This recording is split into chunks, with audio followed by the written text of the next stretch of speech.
RCE. Dans la discussion générale, la parole est à Madame Marie-Claude Farias, du groupe CRCE, auteure de la proposition de loi, pour 10 minutes. Monsieur le Président, Madame la Ministre, Monsieur le rapporteur, mes chers collègues.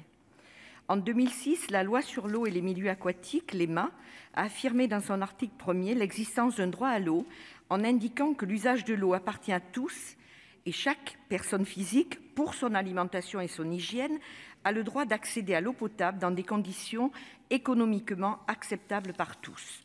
L'ONU a également adopté une résolution en 2010 prévoyant que le droit à une eau potable, salubre et propre est un droit fondamental essentiel au plein exercice du droit à la vie. En 2015, les États membres des Nations Unies ont pour leur part adopté les objectifs 2030 du développement durable qui placent le droit humain d'accès à l'eau potable, à l'assainissement et à l'hygiène au cœur des 17 objectifs de développement durable. Enfin, en décembre 2020, l'Union européenne a publié une directive qui vise à améliorer l'accès aux eaux destinées à la consommation humaine et qui contient l'obligation pour les États membres de mettre en œuvre le principe de l'accès à l'eau potable pour tous. Le droit à l'eau est donc clairement défini et reconnu en droit positif. Pourtant, aujourd'hui, ce droit demeure largement fictif, puisqu'aucun instrument légal ne permet de garantir concrètement son exercice et que l'accès de tous à ce service de première nécessité reste empreint de grandes inégalités tarifaires, qualitatives et spatiales. Les faits sont têtus. Selon la Fondation Abbé Pierre, l'eau reste inabordable pour 1,2 million de personnes branchées au réseau de distribution et environ plus de 140 000 personnes ne sont pas raccordées à un réseau de distribution d'eau. Face à cette situation, les associations sont très engagées pour aller au-delà des déclarations d'intention. Il existe par ailleurs un certain nombre d'initiatives parlementaires qui ont été examinées par l'Assemblée nationale et le Sénat. Malheureusement, le Sénat, à l'époque, avait totalement vidé de substance cette initiative. Nous remettons donc aujourd'hui l'ouvrage sur le métier. Certes, et certains de mes collègues nous l'ont rappelé en commission, il existe déjà des outils pour soulager les plus fragiles dans leur facture d'eau.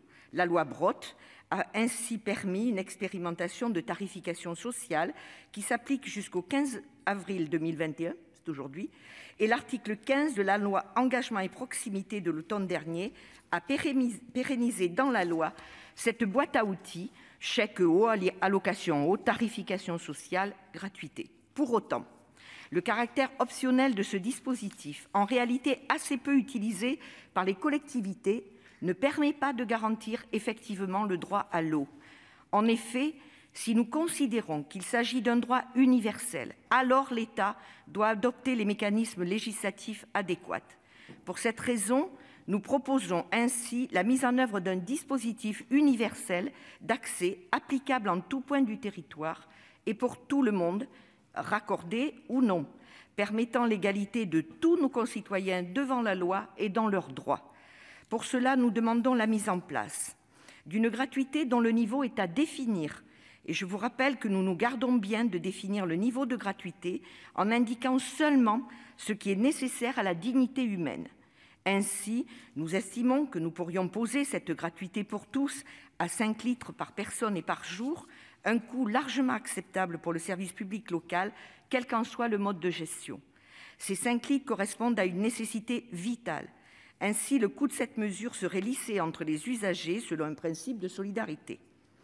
Pour le dire clairement, le budget des collectivités n'est pas impacté, car leur participation au budget de l'eau est clairement limitée, ne pouvant aller au-delà, nous le savons, de 2% de l'ensemble des redevances.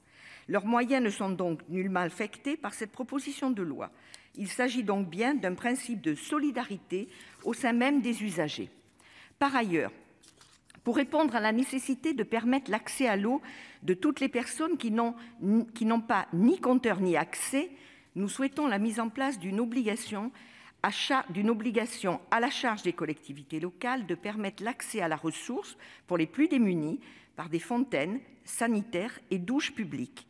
La plupart d'entre elles le prévoient et la charge financière ainsi créée doit être compensée, comme le permet notre proposition de loi, par une augmentation notamment de la dotation générale de fonctionnement. Les collectivités peuvent également solliciter d'autres aides comme la DETR ou la DSIL, on rappellera dans ce cadre que les préfets, pour l'engagement de ces crédits d'ailleurs, ont eu la directive, suite à une circulaire ministérielle de 2020, de prioriser la mise aux normes d'équipements sanitaires ou de travaux sur les réseaux d'assainissement. Notons également qu'un certain nombre de collectivités s'engagent déjà dans cette voie sans attendre la loi, puisqu'il s'agit bien d'une question de respect de la dignité humaine. Je me permets de faire 4 remarques pour préciser l'opportunité politique d'adopter ce texte. Premièrement, la révision de la directive eau de l'Union européenne nous pousse à définir des modalités d'accès pour les populations qui n'ont pas d'accès physique à l'eau. Si ce n'est aujourd'hui, il faudra en tenir compte. Ainsi, l'article 16 de cette directive comprend des mesures fortes telles que l'évaluation de la proportion de la population n'ayant pas accès à l'eau potable et l'encouragement à installer des fontaines gratuites dans les villes et les lieux publics, à favoriser la fourniture d'eau du robinet dans les restaurants, les cantines et les services de restauration. Il engage également les États à prendre toutes mesures nécessaires pour assurer l'accès à l'eau potable pour les groupes vulnérables et marginalisés. Je vous rappelle que le droit européen s'impose et que, faute de transposition, la France sera condamnée. Comment le pays des droits de l'homme peut-il assumer d'être en retard sur un tel sujet ? Deuxièmement, la crise sanitaire que nous traversons nous oblige à repenser la question de l'accès à l'eau et à l'assainissement pour des questions de santé et de salubrité. Les gestes barrières nécessitent l'accès à l'eau. Le « quoi qu'il en coûte » doit dans ce domaine aussi prévaloir. Le gouvernement a ainsi pris le 27 mars 2020 des dispositions pour que les préfets et les collectivités locales assument leurs responsabilités en la matière et notamment veillent à ce que soit garanti l'accès à l'eau, à des sanitaires, à des douches et à des laveries. Cela doit perdurer. La 6e puissance mondiale doit pouvoir financer les équipements nécessaires quand même à la dignité de nos concitoyens.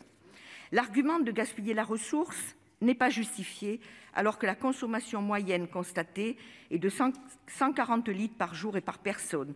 Comme le préconisent les associations pour la défense du droit à l'eau, il pourrait s'agir de la mise à disposition de 5 litres gratuits pour tout le monde et de 40 litres par jour pour les personnes non raccordées. Laisser la définition du niveau de gratuité à un décret pris en Conseil d'État après avis du Conseil national de l'eau laisse ainsi une marge de définition assez large. Et c'est un choix affirmé de notre part d'avoir laissé cette souplesse pour permettre une mise en place progressive des mécanismes de gratuité. Plus globalement, puisque c'est l'argument récurrent, sur l'idée que cette loi porterait atteinte à la libre administration des collectivités. Il n'en est rien. La compétence eau et assainissement n'est pas retirée aux collectivités. Leur liberté de l'organiser selon leur choix non plus. La gratuité que nous proposons est donc un socle qui n'empêche nullement les collectivités en question de compléter ce dispositif par l'un des outils de l'article 15 de la loi Engagement et proximité. Par ailleurs, sur l'idée que cette loi serait contraire au principe de libre administration, nous précisons qu'elle s'appuie uniquement sur le fait que de nouvelles contraintes seraient posées. Et pour cela, elle ne caractérise pas une atteinte à la libre administration. En effet, le Conseil constitutionnel a déjà jugé, notamment sur la loi SRU, qui impose aux collectivités la construction de logements sociaux, qu'une telle contrainte était acceptable. Ainsi, les conditions d'intervention du législateur ont été précisées dans la décision du 7 décembre 2000, en indiquant que les obligations et les charges auxquelles la loi assujettissait les collectivités territoriales ou leurs groupements devaient répondre à des exigences constitutionnelles ou concourir à des fins d'intérêt général. Nous pouvons largement comprendre que la fin d'intérêt général de garantir à tous l'accès à l'eau justifie dans des proportions raisonnables l'intervention du législateur. Sur le fond, en fait, nous voulons opposer le modèle de la gratuité et donc de la solidarité à celui de la marchandisation. Pas de manière dogmatique, mais en instaurant une part de gratuité, quitte à l'élargir par la suite. Sans aller jusqu'à faire du droit à l'eau un droit opposable, à l'image du droit au logement opposable DALO, il convient de définir un cadre légal pour donner corps et contenu à ce droit défini comme un droit fondamental par l'ONU. Il convient donc pour partie de s'extraire de la notion d'aide aux ménages, dont la dimension caritative est trop réductrice, pour s'orienter vers celle d'un droit directement applicable à l'ensemble de nos concitoyens et donc universel. C'est dans ce cadre que la notion et l'outil de la gratuité sont des leviers puissants à la fois d'égalité sociale et territoriale, ainsi que d'universalité. En effet, ils placent le débat non pas sur le terrain de l'accompagnement social de personnes en difficulté, mais bien sur celui de l'affirmation d'un droit à portée générale et universelle, conformément à l'esprit de la LEMA et des engagements internationaux de la France. Je vous remercie, mes collègues, de votre attention. Merci.